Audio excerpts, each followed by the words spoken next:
week, making lists of individual workers who simply cannot be spared at this point. And so all of this is coming together now and leading to the Pentagon to determine that they need to hit pause on this so that they don't end up like other government agencies, which over the last So week, now, 2 weeks, have had to you're claw going back to many of the employees that they initially fired because they are so critical for U.S. national security.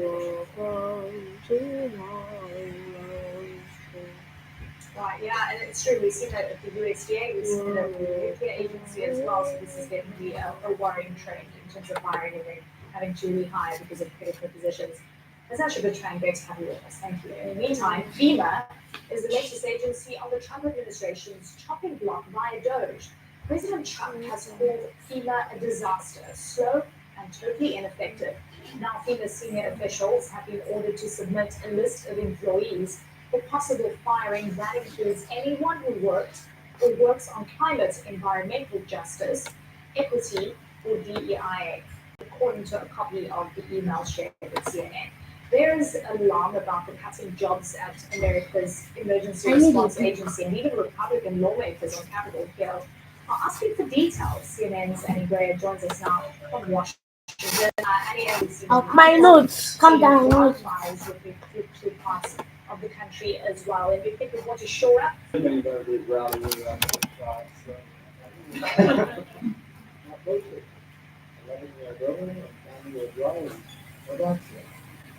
But that's the thing about outbreaks. Low vaccination rates can put vulnerable people in danger. I mean, really, I think it's time that everybody takes a look at your political reasons.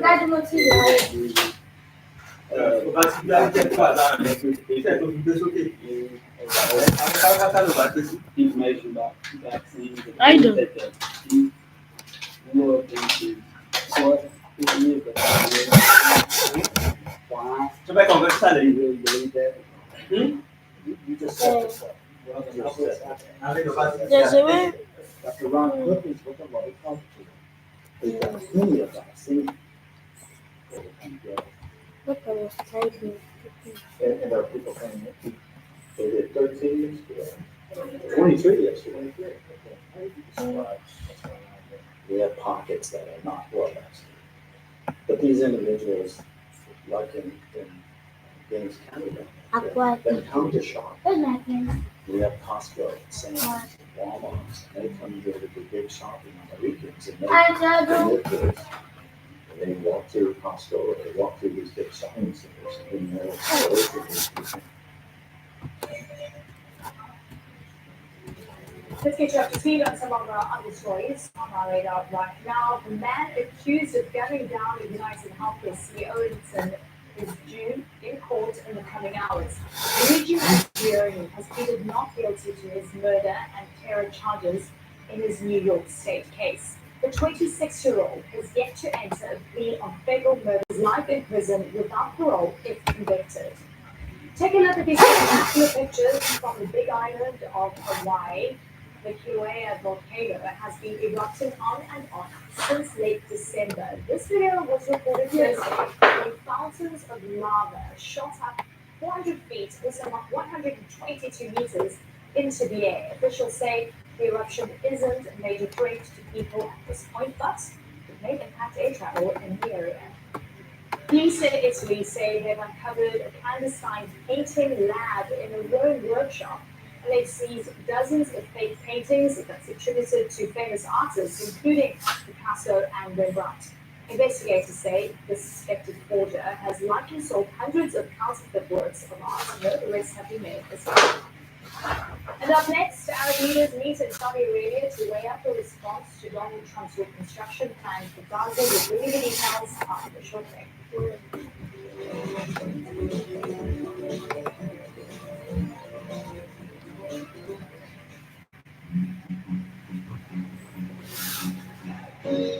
We are This is our journey.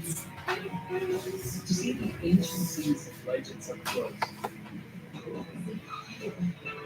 Ruins whisper the stories of the past. Civilizations that marked history walk these roads. This is where the story of humanity arose. We have so many stories to tell. The whole story with Anderson Cooper is a time owner of long-form journalism. CNN's best journalists shaped and grew great stories. How does it feel to be labeled a conspiracy theorist? Emma? That's news to me. People still have to make a living despite the draft positions here. Taking prenatal vitamins. We were also the reason that. This week, Microsoft founder Bill Gates joins Anderson Cooper for a special one-on-one about the experiences that shaped him. Monday on CNN.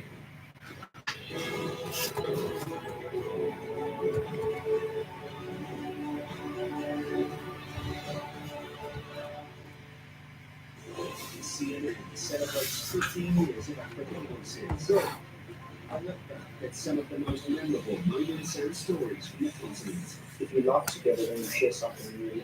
With internationally recognized African icons. You're speaking of content. Why? I feel secretly I'm a glutton for tranquility. I never felt that because I was a girl, I don't belong. The biggest African entertainers. I still have to push through and stay strong. It feels amazing because it's very possible for your dreams to be valid. And most inspirational African athletes.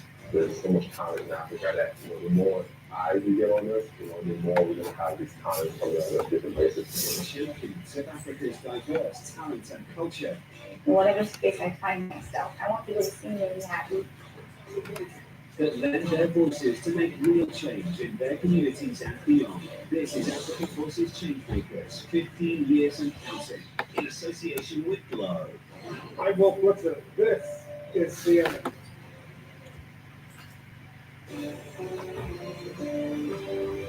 Welcome back to Connect the World with Ian and Jonas. Here are the headlines. Israel says its military forensics show that hostages Ariel and Kir Bibas, whose remains were returned yesterday, were murdered in captivity. The IDF says it will share its findings with global partners. Hamas has maintained the entire Bibas family was killed in an Israeli airstrike.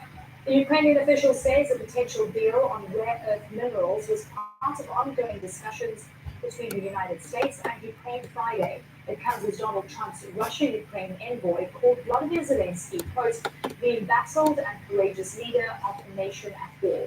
That's in sharp contrast to the US President's rhetoric this week. Leaders from Egypt, Jordan, and Gulf Arab states have met in Riyadh today for an informal meeting on the Israel-Palestine conflict. It's the first time the leaders have met since Donald Trump outlined his radical proposal for the enclave that included the United States taking ownership of Gaza, expanding its Palestinian population, and turning it into a Middle Eastern Riviera. Arab nations are still working to formulate an alternative to the plan. For more now on that story, I'm joined by Fawaz Gerges, a professor of Middle Eastern politics and international relations at the London School of Economics, and is also an acclaimed author who recently wrote the book, What Really Went Wrong with the West and the Failure of Democracy in the Middle East. It's great to have you with us. Thank you so much for taking the time. In a big sense here, we've got this meeting that's taking place in Saudi Arabia, which is a precursor to the Arab League meeting, which should take place in Cairo early March. The question is, do Arab leaders actually have a plan that could counter what Donald Trump is saying? Well, they are scrambling to come up with a counter proposal to Donald Trump. I think what the Arab states have done is that they have allowed Donald Trump and Benjamin Netanyahu to determine the priorities and the agenda. Donald Trump has flipped the script on the Arab state. The question is not really what Donald Trump wants. Donald Trump's idea is nonsense. It has been rejected by the entire world, with the exception of in Israel. The question is, what is the Arab vision? What is the Arab plan for Palestine? There is a vision, and the vision was in 2000, the Arab peace proposal, the Arab initiative, during the Arab summit in Beirut in 2000. And the principle of the Arab vision for the Israel-Palestine is peace for land. That Israel, all the Arab states, will normalize relations with Israel. Israel basically grants the Palestinian self-determination and pulls out of occupied Palestinian and Arab territories. But sadly and tragically now, the Arab states are scrambling to deal with Donald Trump's idea about expelling more than 2 million Palestinians from Gaza and try to offer an alternative plan for the reconstruction of Gaza. So let's go through this logically. The United States is saying that it's going to cost around $53 billion to reconstruct Gaza. They've got to think about what the plan is going to be, who's going to pay for it, and then who's going to run it. What is your sense of the parameters here that they could be looking at that could be realistically accepted by Donald Trump and Benjamin Netanyahu? Well, I mean, I don't think Benjamin Netanyahu will accept any plan for the reconstruction of Gaza. Benjamin Netanyahu wants the Palestinians out. Benjamin Netanyahu wants to reoccupy Gaza. Benjamin Netanyahu wants to annex the West Bank. And the Trump administration is considering plans for the annexation of large part of Gaza. Benjamin Netanyahu refuses any idea about Palestinian sovereignty. I think behind the noise, behind all the noise in the past 2 weeks, are two major underlying ideas by Donald Trump and Benjamin Netanyahu. Expelling Hamas from Gaza politically and militarily, and having an air force to police Gaza. And this is what initially proposed by the Biden administration and Blinken, having an air force, collective air force, to secure Gaza. And the reality is now the Arab states is going to pay for the reconstruction of Gaza. It requires, as you said, more than $50 billion. And both Saudi Arabia and the Gulf states have made it very clear they will not finance reconstruction unless there is a vision for the morning after a Palestinian state. And secondly, I think who's going to govern Gaza? Another major problem facing the Arab state. And I think for Trump and Benjamin Netanyahu, they do not really want the Palestinian Authority to return to Gaza. They want the Arab state to take care of security and protect Israeli security period. Look, Jordan and Egypt have been very clear about the fact that they will not accept the removal of Palestinians into their respective countries. But are Arab leaders, do you believe, aligned on potential plans? Because we've heard some things coming out of Cairo, for example, that Cairo can rebuild Gaza in 10 to 20 years, but they didn't say how or who's going to pay for it. Then, there's been multiple sort of references to the possibility of what this could look like. What are you expecting realistically, Fawaz, to come out and be put on the table? First of all the Arab states, or most of the Arab states, have rejected Donald Trump's idea for basically expelling the Palestinian population from Gaza. Both Egypt and Jordan have rejected any notion of Egypt and Jordan Auntie, is this okay? What does it mean? Just did it. It took time before I did it. But we have to print it. Israel destroyed everything. Clinics, hospitals, schools, roads, Yeah. and here is the irony.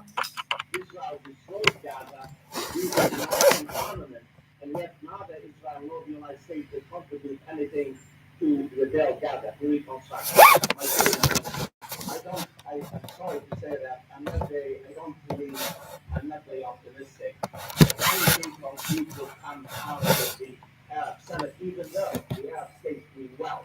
The reason why, because there are major factors about costs, about the morning after, about who's going to take care of the in Gaza, where's the Palestinian Authority. Hamas has made it very clear it will never disband militarily. So there are many, many problems. And the reason why I'm not very optimistic, because Donald Trump and the far right in America and Israel have flipped the script. It's no longer really about the Palestinian state, it's about the fate and the future of Palestinians in Gaza itself. So Fawaz, let's look at it let's be realistic about this.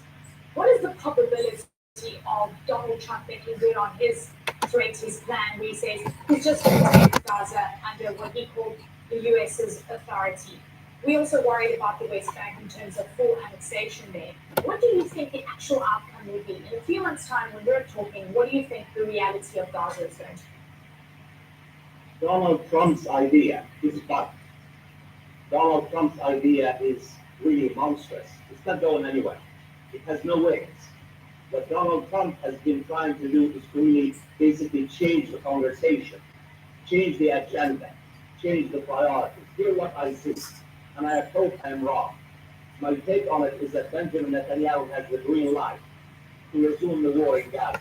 I think you're going to see an Israeli occupation of Gaza. It's going to be a very brutal next phase of the war. That's exactly what Benjamin Netanyahu and far-right coalition really want to do, because they're trying to use every justification not to go through phase 2 of the ceasefire. I doubt it very much, and I hope I'm wrong. I doubt it very much whether Benjamin Netanyahu will accept to turn this temporary ceasefire into a permanent ceasefire. So we might really see a resumption of Netanyahu and Israel.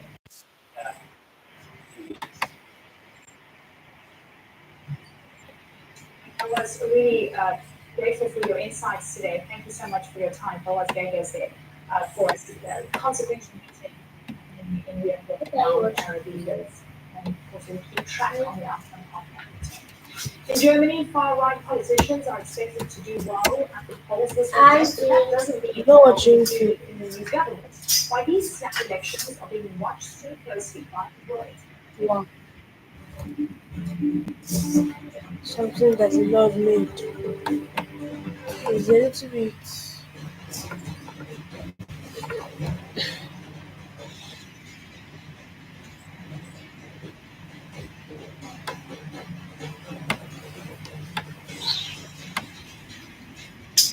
Wow, that people have been posted.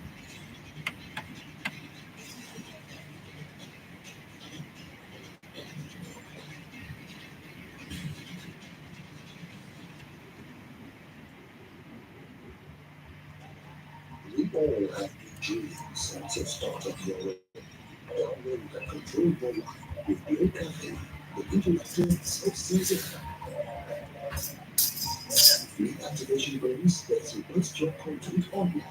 Get additional data allowing you to gift and share gifts. 100% bonus on every recharge lets you unlock more. Recharge airtime. Enjoy live signal chatting video call. Special data bundles. Turn down level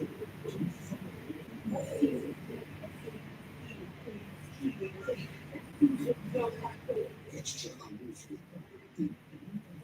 Lets you remember and unlock your ambition.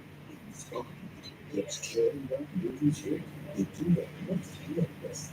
Please download the Blue Coven today and start your own collaboration.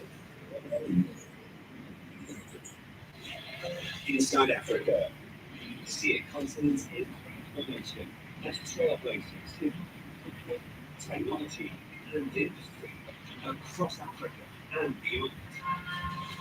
Meet the innovators using technology to confront Africa's wildlife conservation head on. I believe everybody how to become part of the landscape, secular to the landscape. Inside Africa on CNN in association with Zenith Bank.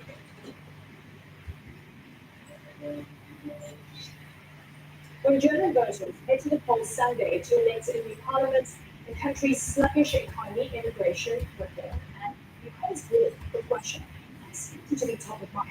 The snap election was triggered by the collapse of Chancellor Olaf Scholz's ruling coalition. As CNN's Sebastian Schuckler reports, the high-stakes election will likely shape a new direction for Germany with global implications. One of the final stops for Friedrich Merz of the Christian Democrats as he zeroed in on the German chancellorship. The predicted winner of Sunday's election will follow the historic trend of German politics, coming from one of the major parties. We are witnessing an almost shift in work on consensus. Success of the parliament is second opponents is winning, as might have been their superpower endorsement. Elon Musk, the world's richest man, appeared as a floating head to address the AFD in January with some grandiose words. This election is so important. It's extremely important. I do not say it lightly when I think the future of civilization could hang on this election. And last week, US Vice President J.D. Vance rebuked Germany in its own backyard at the Munich Security Conference. With no democracy, American, German, or European will survive, is telling millions of voters that their thoughts and concerns, their aspirations, their pleas for relief are invalid. Hours later, he met with AFD co-leader Alice Weidel. Olaf Scholz, the Chancellor, had previously criticized Musk and also had some choice words for Vance. We will not accept the outside in our democracy, in our elections, and in the democratic formation of opinion in favour of this party. That is just not